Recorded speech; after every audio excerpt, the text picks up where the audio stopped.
Okay, so thanks, Dongwook, for the introduction and for having me as the speaker today. So as Dongwook mentioned, we're going to talk about toward user adaptive visualizations. This is a specific subtopic of my general research, which is what I will introduce first. I will give you a general sense of what my work is about. And in general, I call it AI-driven personalization. And it's a field that is at the intersection of brings together research in artificial intelligence, human-computer interaction, cognitive science, with the idea of creating AI-driven interactive systems that can support a more personalized interactive experience with your users by being able to capturing user-specific needs, states, abilities during the interaction, adapt the interaction accordingly based on these detected needs, and do that in a way that still preserves transparency, user control, and trust, and all the good principles of HCI design. In order to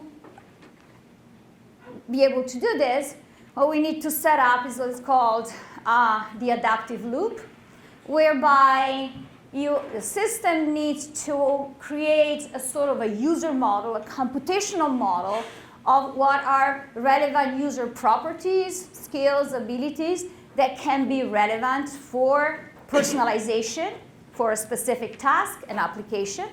And people have used, I've looked at several of these states and properties, including how to infer user goals, knowledge and expertise, preferences, emotions, cognitive abilities, personalities, a really broad spectrum of factors that can identify users. The problem is, as you can tell, some of these elements are even difficult to predict or assess in human-to-human interaction, right? You cannot always for sure know what are the emotions that your interlocutor feels, or even their goals and objectives and preferences, right? So making inferences about the states is quite challenging. There's a lot of uncertainty and ambiguity. So what we try to do from the AI side is leverage as much information as possible from the interaction tools that are available and try to mine and learn from behaviors of the user that, and again, people have looked at a variety of these behaviors, including the obvious interface actions, but also looking at things such as physiological signals that might give indication on emotions, for instance, face postures, and there's dots here, many others. And once the system has managed to create this assessment of the properties that the system knows are important for personalization with a specific task, then the next step is for the system to decide what is the best way to personalize and to tailor the interaction to the user needs. And again, there are a variety of forms of personalizations and adaptation that people have looked at, including providing help on specific tasks, personalizing the way information is presented to the user, provide recommendations, and many others, okay? So this is the adaptive loop, and what you put and what you need to have in this box is very much depend on the kind of application, the kind of task that the AI needs to support, the kind of users you're dealing with. So this research is not new. It's kind of becoming more popular now because of all the advances in artificial intelligence that have put it on the radar of many different audiences. But it's been, the research has been around already for a few decades, I would say. And some of the obvious examples, all of you have interacted with some sort of recommender system. So recommender systems are an example of AI-driven personalized interaction. There's been a lot of work on applying these concepts to create personalized, intelligent educational software that help people learn. A lot of research, previous and ongoing, on personalized health, assistive technologies, entertainment, such as personalized games, personalized TV, and so on and so forth. In this space, I've done substantial work in relation to intelligent systems, specifically intelligent pedagogical agents that can capture user states, knowledge, needs during interaction. They're educational in nature. I've done work on how to devise interfaces that can provide intelligent help to users that have to deal with, to help users deal with the complexity of the interface. And more recently, I started looking at how to provide personalized guidance to processing data visualizations. And that's essentially the topic that I want to focus on today. Oh, my animation. So why looking at visualizations? Well, because visualizations are becoming more and more prominent in our daily lives. Data is becoming more and more prominent, and so this data, we need to do something with it, and so there is a huge effort to try come up with clever ways to visualize and present this data so that different users, different communities can look at it and get useful information out of it. In general, research and information visualization, the approach is you want to design visualizations looking at the data that you need to visualize, the data that you need to support, that the visualization need to, the tasks that the visualizations need to support. There hasn't been as much attention to individual differences. So properties of the user that need to work and look at the visualizations. That's what I mean by the approach as being one size fits all. It's one size fits all when it comes to user property. However, there has been increasing evidence that individual differences do matter, okay, in how users process and benefit from specific visualizations.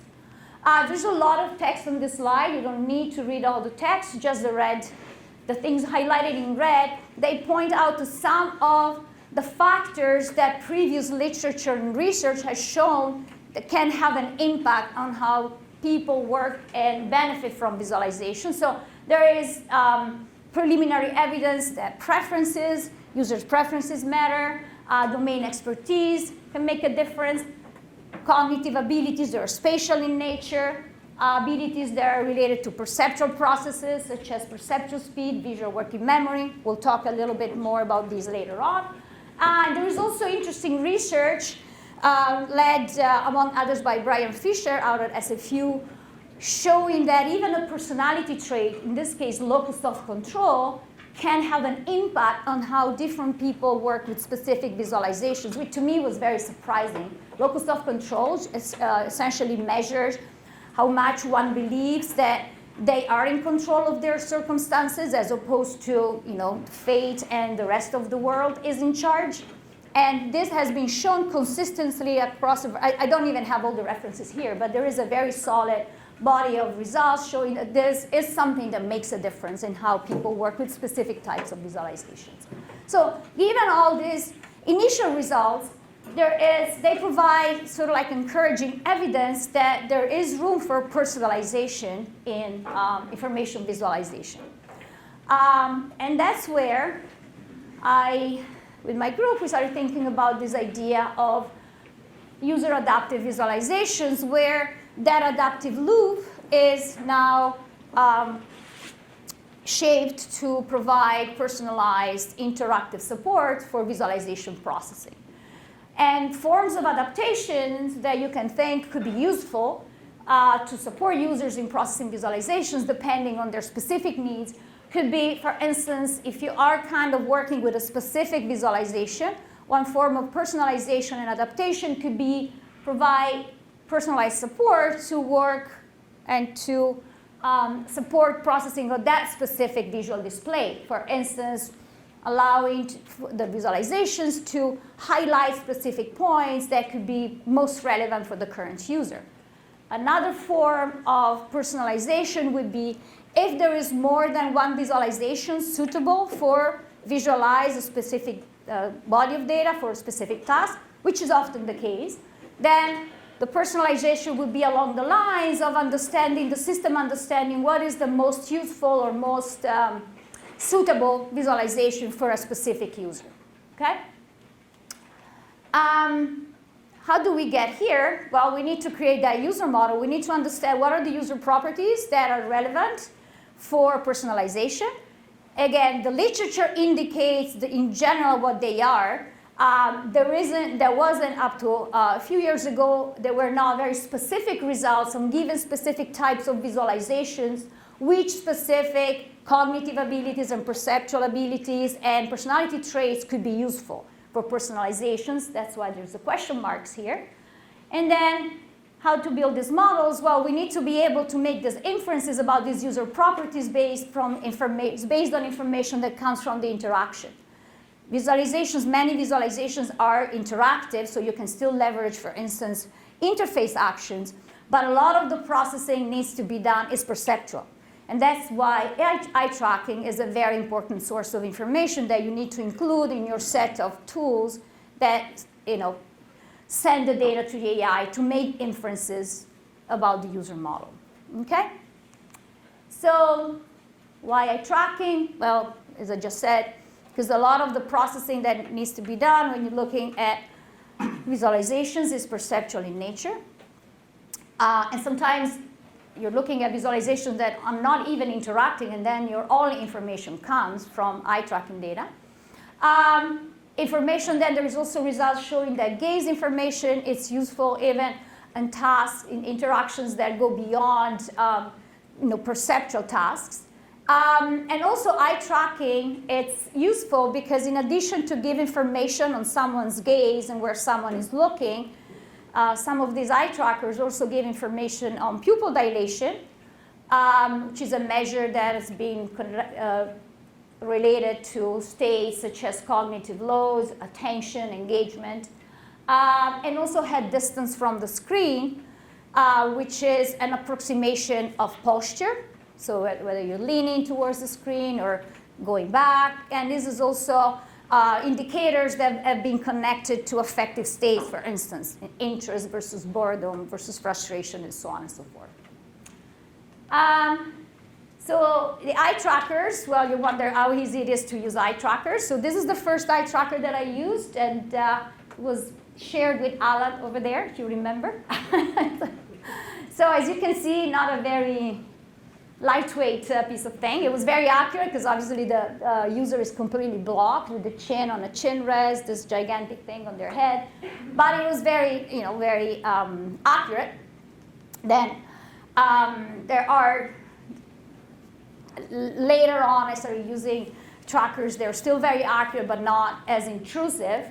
And this is a Tobii eye tracker that is just mounted, is a camera mounted at the bottom of the screen, so it doesn't touch the user in any way.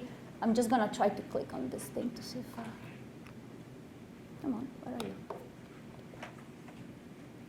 I don't know, it's really small here, but probably you see these little dots are essentially the pupil of this user.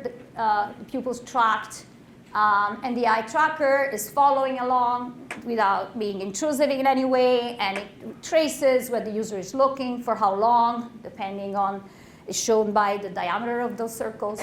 So getting much better, still very expensive, but that one day hopefully will also change. And this model of eye tracker is now this portable and this small. So this is exactly the same eye tracker, the same technology, so the same level of accuracy that is provided by this desktop mounted. But this is a bar that you can literally put in your pocket and take to your experiments anywhere. And it's still an eye tracker that is worth about $30K, so it takes a lot of funding to have it, but they do a very good job. So what I want to talk a little bit about now is the general methodology that we use to build that adaptive loop for user adaptive visualizations. And the main point is that up to a few years ago, there wasn't much work done on this concept of user adaptive visualizations. Therefore, some of the things that are more obvious for other kind of adaptive systems, we kind of had to research from scratch here. So the thing that you need to investigate, there's three main questions that one needs to answer. Which user characteristics impact experience with a target visualization? Okay? And that's to answer the question, what does the AI need to adapt to? What is it worth to consider for personalization? You don't want to randomly adapt to something that might not be relevant. Why these characteristics have affect user experience? So where is it that so low levels of a specific perceptual ability come into play when processing a visualization? Because if you know that, you might identify possible targets for adaptation, how to build the actual personalization. So how to adapt, that's what we are trying to answer, the question that we're trying to answer with this step. And then, can we actually build user models that can predict in real time the relevant user characteristics that have been identified so that we can provide personalization during the interaction when needed? And that's to answer when to adapt. Can we build predictors and models that can tell the AI when adaptation is needed during the interaction? So the general methodology that we leverage includes, first of all, testing users for the user characteristics that somehow we judge to be relevant. So most of the times in the work that we've done so far, we didn't have a fixed set of user characteristics that we knew made an impact, because if we did, we wouldn't even need to actually study if they had an impact, right? We had some general indicators coming from the literature, but we didn't know, if you're looking at specific types of a visualization, which of those characteristics could impact visualization processing. So usually we identify a set of possibly relevant user characteristics. They come, we usually, originally we also had a perceptual psychologist in the project that spearheaded this research. He gave us a lot of information on which set of user characteristics we should consider. And we'll see some of them as we go. But these are user characteristics that come from psychology. There are usually well-tested psychological tests to measure these user characteristics, and that's what we use. And if you're interested, we have a page where we have a list of all the user characteristics and all the psychology tests that we use to collect the data on those.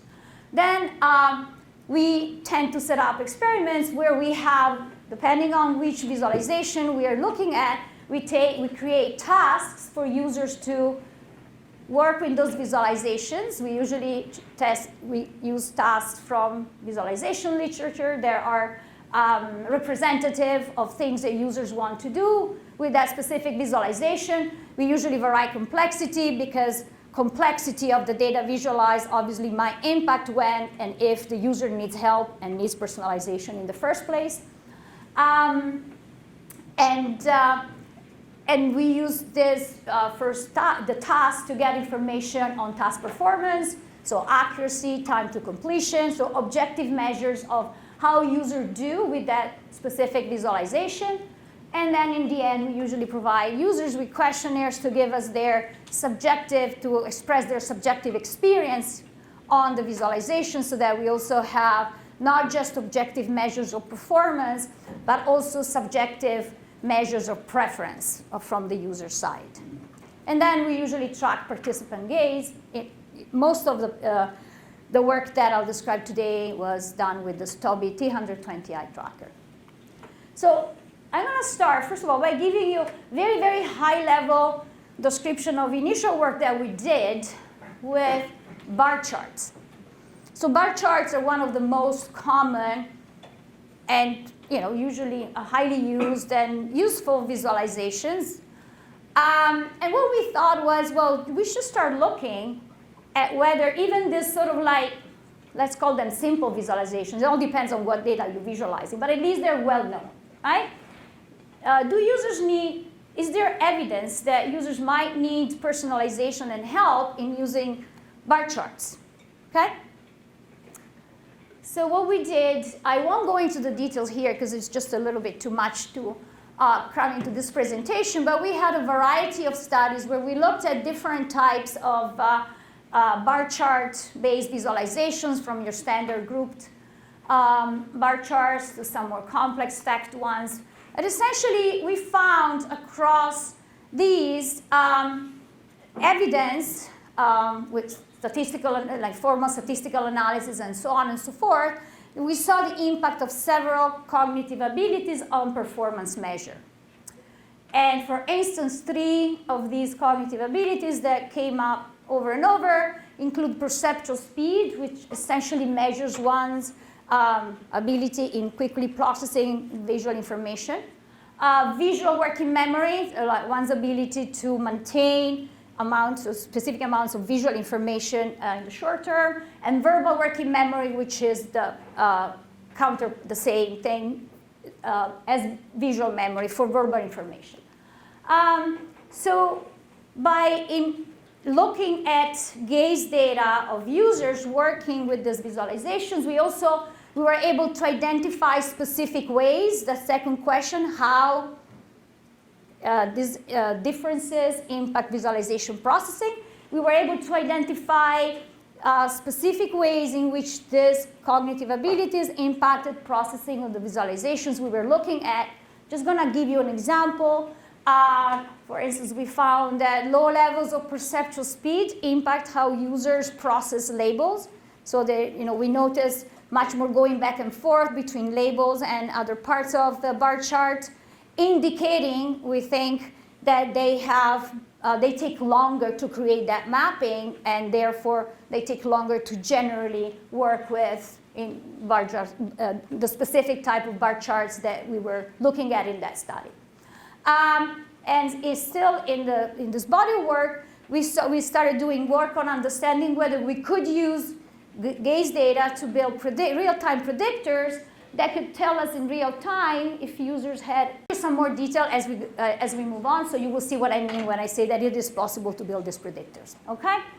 So this work gave us initial support that what we were thinking and the approach that we were using was actually suitable for experimenting with building these adaptive user interfaces. So what I'm going to show you now is a video that illustrates a platform for real-time processing of gaze data that we built specifically because at some point we will need to have a visualization hooked up with an eye tracker and some sort of a detector or classifier that in real time can continuously monitor how the user is doing as they're looking at the visualization and possibly provide adaptation. Okay?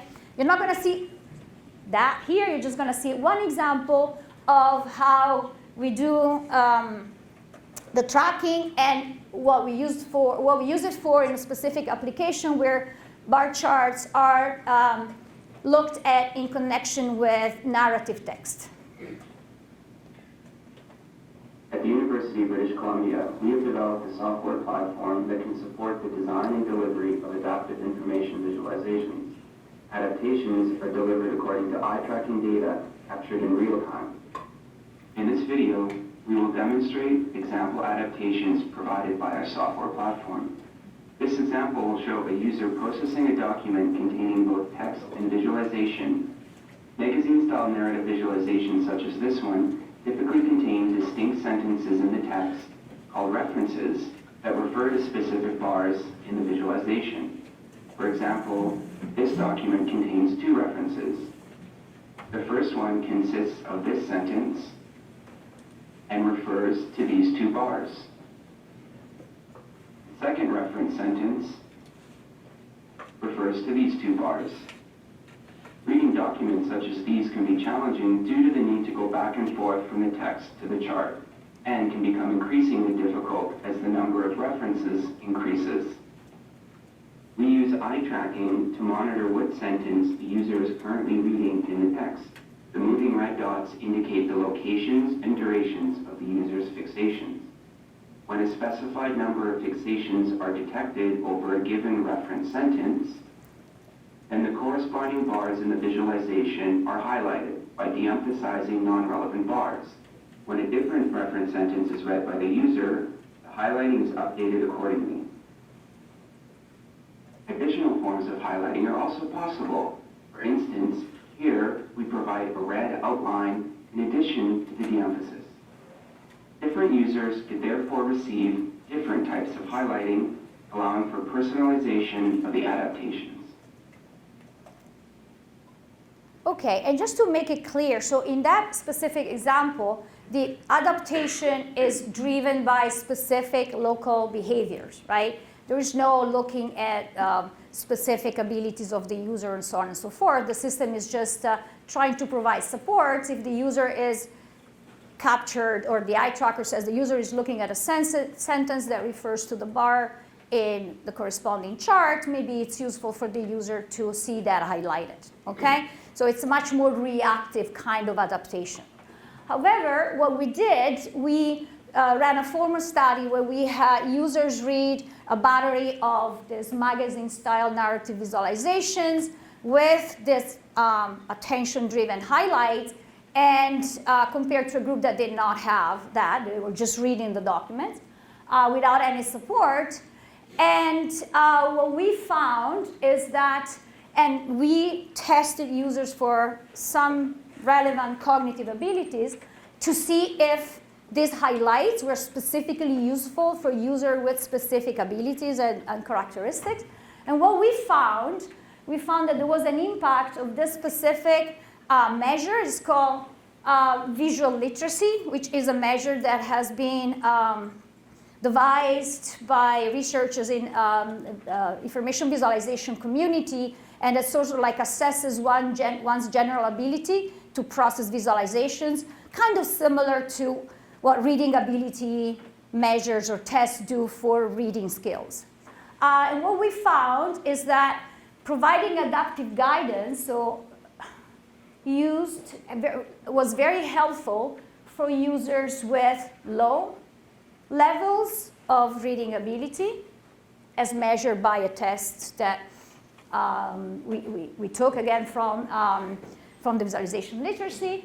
And on the other hand, these adaptive interventions did not affect, so this difference is statistically significant. There was no significant difference in users with high visual literacy, okay? But what is interesting to see is that, sure, I mean, the high visual literacy users were not hurt, right?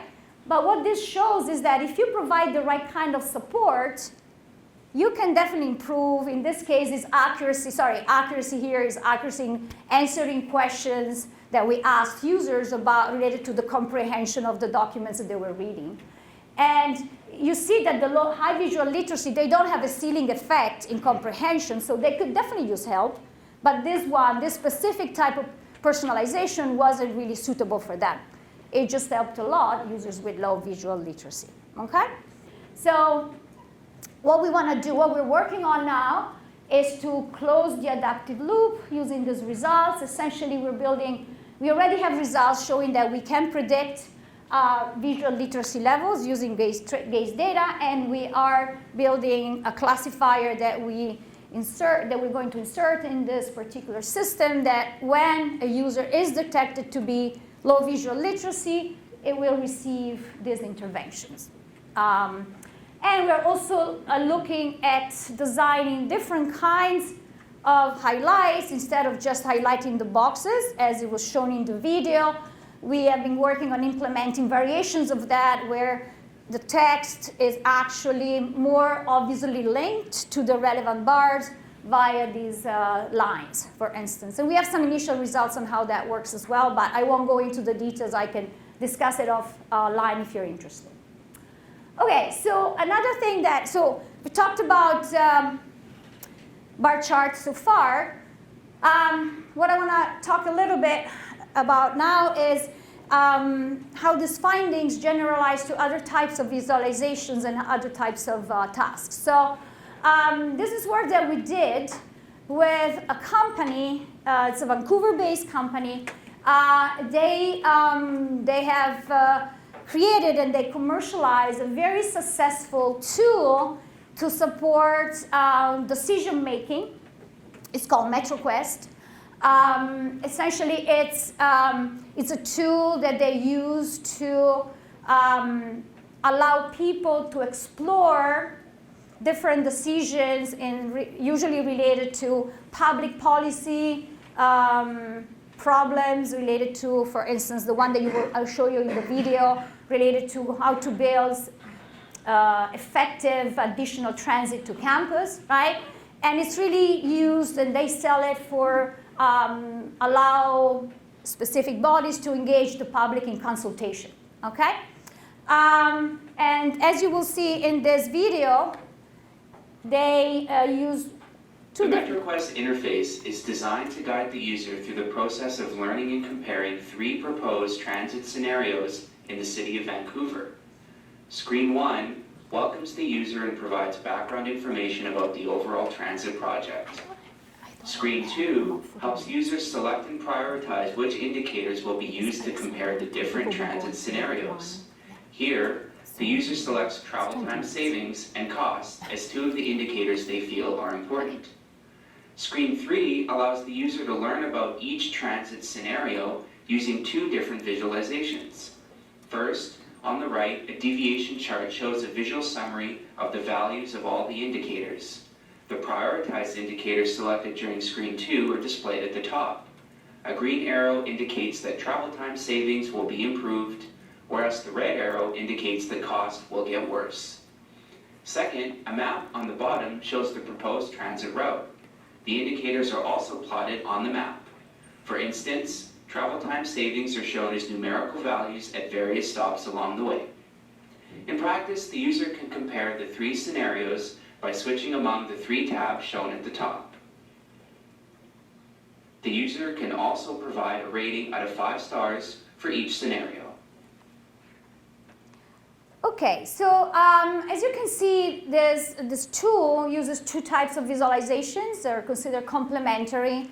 The maps and the deviation charts, and the company MetroQuest spent a lot of time, a lot of principle, design, and iteration processes to try to find the best way to have a tool that can convey pretty complex information to a user population that could be quite varied, because again, this tool is often used in, say, town hall settings where the city wants to get feedback on, let's say, this particular problem. There is a booth where the system sits and a user walks up and uses it, and they should be able to really understand what's going on in like a couple of minutes to be able to use it, provide feedback, and then go.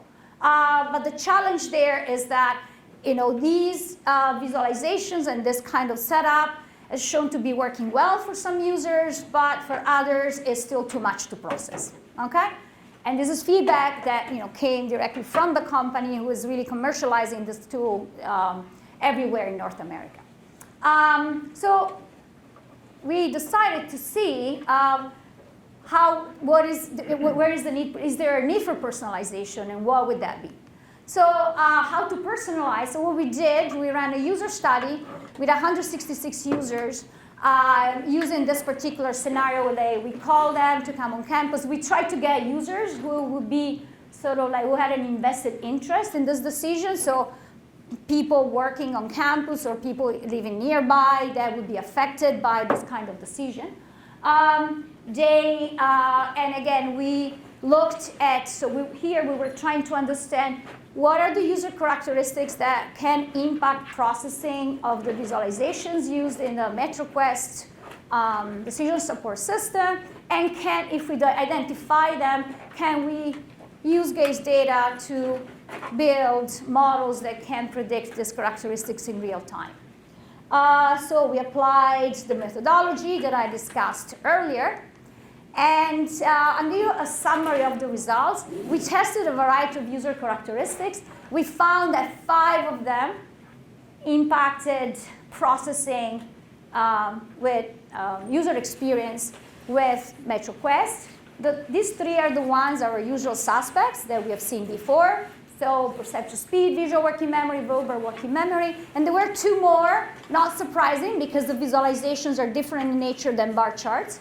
And they include spatial memory, which is a measure of one's capacity to store and manipulate information about the spatial arrangement of objects.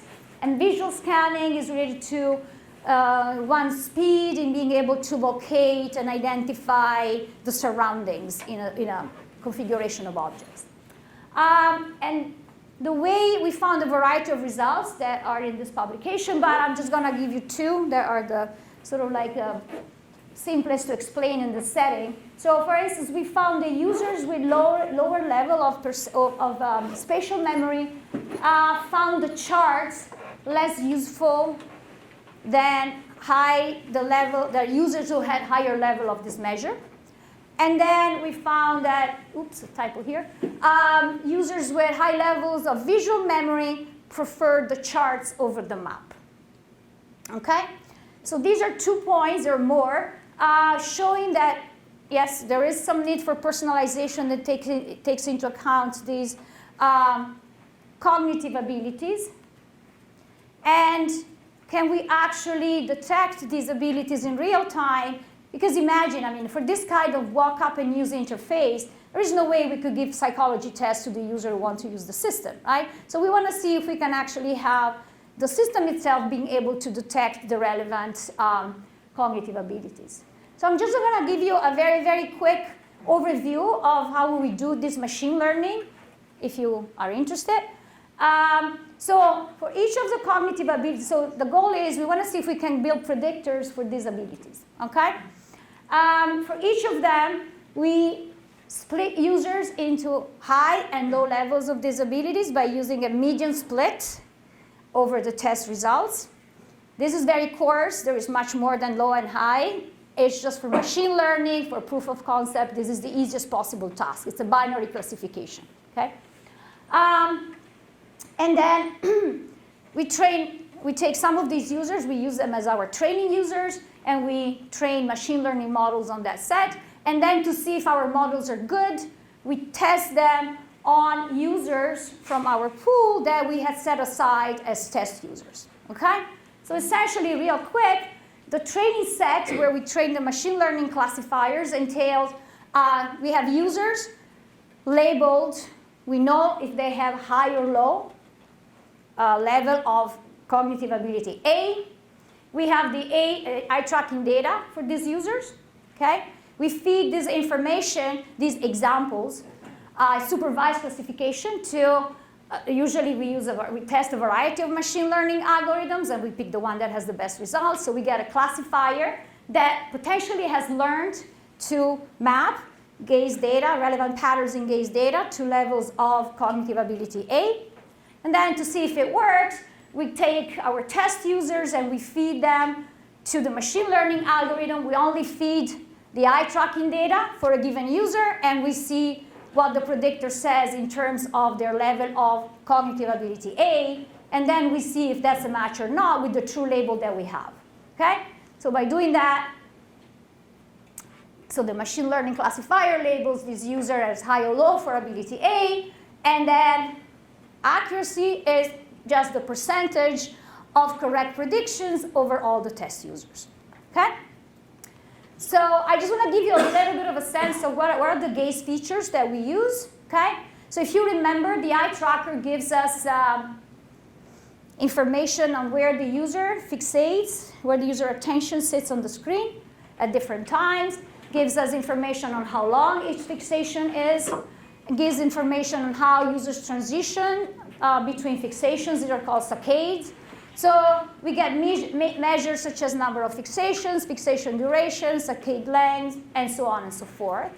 We take summative statistics over these measures, including mean, standard deviation, mean, and max.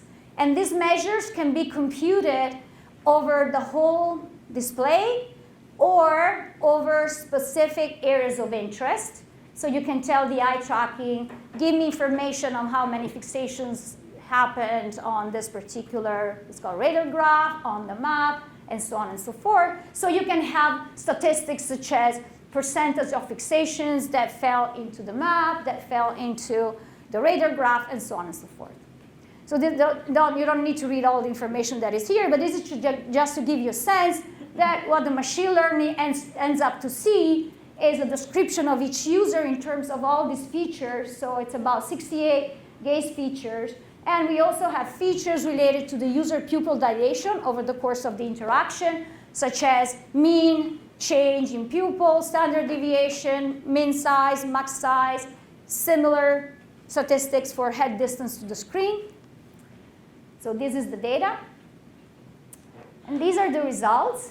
So in terms of using the setup to predict the 5 cognitive abilities that we wanted to see if we could predict, we only managed to predict 4. Where managed to predict here means that you're comparing with your other best alternative in terms of classifiers. If there is another classifier that does this in the literature, that's what you take, but we didn't have that. So we use a dumb comparison with the majority-based classifier, which essentially predicts that the output is always the one that is given by the majority class. Okay? So if we had, when you do the median split, you'd never have 50-50 split of the users. If you have a little bit more users with high level of a certain cognitive ability, that's the prediction of your classifier, okay, of your majority-based classifier. And then you want to see if the accuracy of your eye tracking classifier is statistically significantly higher by a variety of measures with respect to the baseline. So an interesting thing to see here is that what these graphs show also, you want to know how much data during the interaction the eye tracker needs to generate reasonable predictions. Okay? So this shows the performance of classification if you feed to the eye tracker, to the machine learning classifier, 10% of the data, 20% of the data from the beginning of the interaction, and so on and so forth. And the interesting thing is that peak accuracies don't happen at the end. Okay? They're earlier on in the interaction. And the interesting thing is also we had similar results on work that we did on predicting these things for bar graph interactions that I didn't show you, but the trend is similar. Our intuition, we have no fact to support this, is that visual abilities come into play at the beginning when you really try to set up your visual display. And after that, other processes that are more like different kind of cognitive processes come into play and start muddling the water when it comes to, or the signal, when it comes to the eye tracker predictions. Okay? So,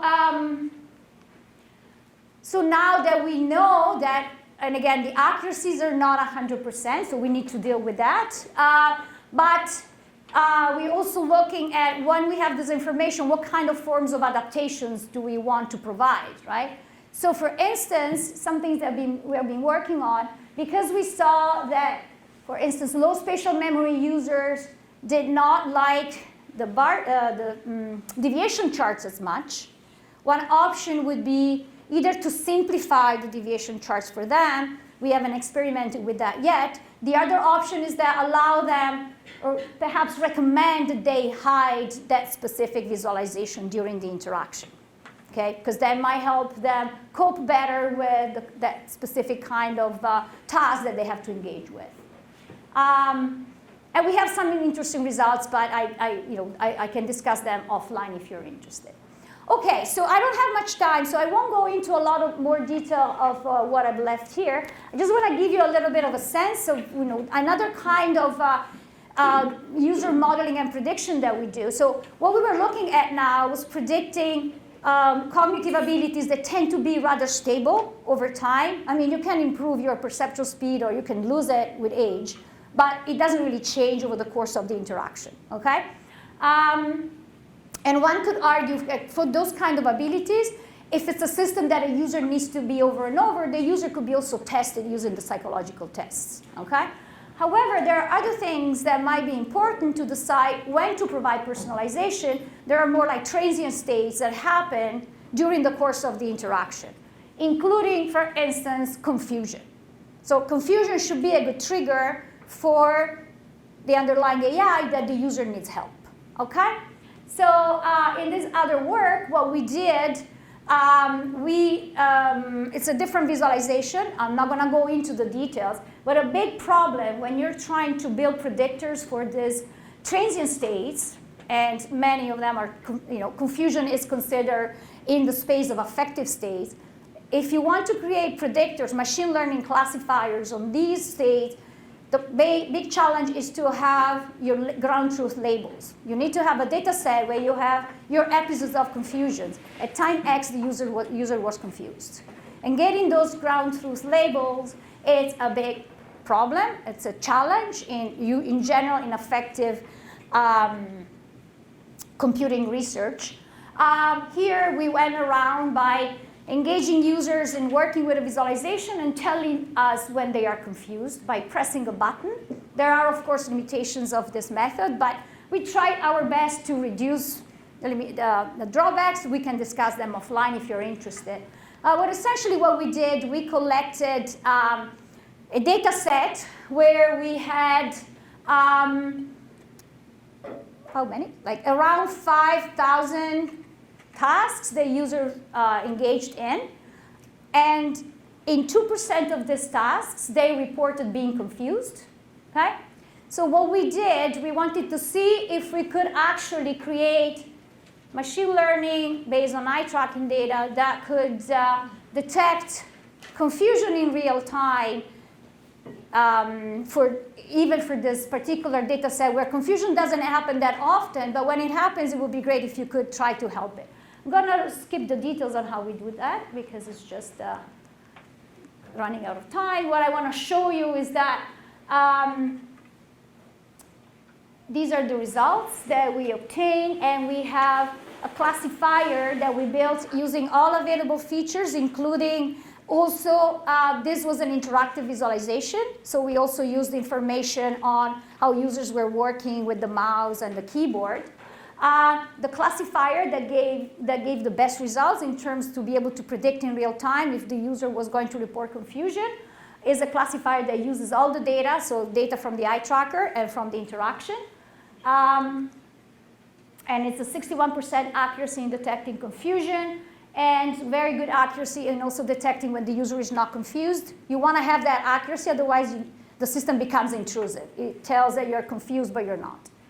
An interesting thing that I want to tell you is that we played with different combinations of this data for machine learning, and we found a classifier that used only information on pupil dilation and head distance, so no information on what visualization the person was looking at.